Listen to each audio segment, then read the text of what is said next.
విజయనగరం జిల్లా గజపతి నగరంలోను గ్రంథాలయం పక్కన నూతనంగా ఏర్పాటు చేసిన అన్న క్యాంటీన్ను రాష్ట్ర మంత్రి కొండపల్లి శ్రీనివాస్ ప్రారంభించారు. నిరుపేదల కోసం సీఎం చంద్రబాబు నేతృత్వంలో అన్న క్యాంటీన్లు తిరిగి ప్రారంభించడం సంతోషకరమని ఆయన తెలిపారు. ఈ కార్యక్రమంలో ఏఎంసీ చైర్మన్ గోపాలరాజు, టీడీపీ నేతలు రామ్ కుమార్, ప్రదీప్ కుమార్, చిన్నం నాయుడు, కొండపల్లి భాస్కర్ నాయుడు తదితరులు పాల్గొన్నారు. సుమారు 61 అన్నా క్యాంటీన్లు రాష్ట్రమంతా కూడా ఓపెన్ చేయడం జరుగుతూ ఉంది. మరి మన గజపతి నగరంలో మన హెడ్ క్వార్టర్స్లో గవర్నమెంట్ హాస్పిటల్ పక్కన మనం ఒక అన్నా క్యాంటీన్ నిర్మాణం చేయడం జరిగింది. మరి మన జిల్లాలో సుమారు 3 ప్రాంతాల్లో అన్నా క్యాంటీన్స్ ఓపెన్ జరుగుతున్నాయి. ఒకటి కొత్త వలస, గజపతి నగరం, అలాగే చీపురుపల్లిలో కూడా 3 అన్నా క్యాంటీన్లు కూడా సుమారు ఒక్కొక్క క్యాంటీన్ 61 లక్షలతో నిర్మాణం చేయడం జరిగింది. సుమారు 1,83,00,000 రూపాయలు వేచేసి ఈ అన్నా క్యాంటీన్స్ కట్టడం జరిగింది.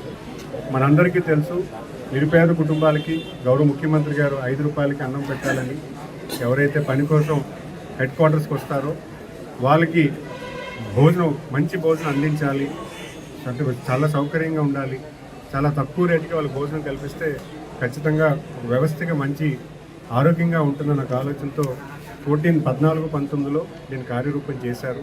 14-19లో అనేక జిల్లా హెడ్ క్వార్టర్స్లో పెట్టడం జరిగింది. అలాగే గజపతినగరం నియోజకవర్గంలో కూడా 2018 సంవత్సరంలో కూడా ఇక్కడ శ్రీశక్తి భవన్లో మనం అన్నా క్యాంటీన్ నడిపించడానికి అప్పుడు గౌరవ ముఖ్యమంత్రి గారు మనందరికీ కూడా ఫండ్స్ ఇవ్వడం జరిగింది. తర్వాత వచ్చినటువంటి ప్రభుత్వం దాన్ని ముందుకు తీసుకెళ్లకుండా అన్నా క్యాంటీన్ని పూర్తి స్థాయిలో నిర్వీర్యం చేసి ఎవరికి కూడా నిరుపేద కుటుంబానికి అన్నం పెట్టే భాగ్యం లేకుండా ఈరోజు గత ప్రభుత్వం వ్యవహరించింది. ఈరోజు ప్రభుత్వం వచ్చిన వెంటనే ఎక్కడైతే క్లోజ్ అయిపోయాయో అన్ని క్యాంటీన్స్ కూడా ఓపెన్ చేయడమే కాకుండా ఈరోజు ప్రతి నియోజకవర్గానికి కూడా, అంటే కేవలం పట్టణ ప్రాంతంలో కాకుండా ఏదైతే రూరల్ కాన్స్టిట్యున్సీస్ ఉన్నాయో గ్రామీణ ప్రాంతంలో కూడా హెడ్ క్వార్టర్స్లో గజపతి నగరం కానీ, కొత్త వలస కానీ, లేదా చీపురుపల్లి కానీ ఇవన్నీ కూడా మనకి మేజర్ పంచాయతీలు, మేజర్ పంచాయతీగా పెద్దగా పంచాయతీల్లో హెడ్ క్వార్టర్స్ ఉన్నటువంటి ప్రాంతాలు, ఈ అన్ని ప్రాంతాల్లో కూడా అన్నా క్యాంటీన్ ఓపెన్ చేయమని ఈరోజు గౌరవ ముఖ్యమంత్రి గారు తలంపు ఈరోజు పూర్తి స్థాయిలో కంప్లీట్ అయ్యి ఈరోజు ఓపెనింగ్ కూడా చేసుకుంటున్నాం.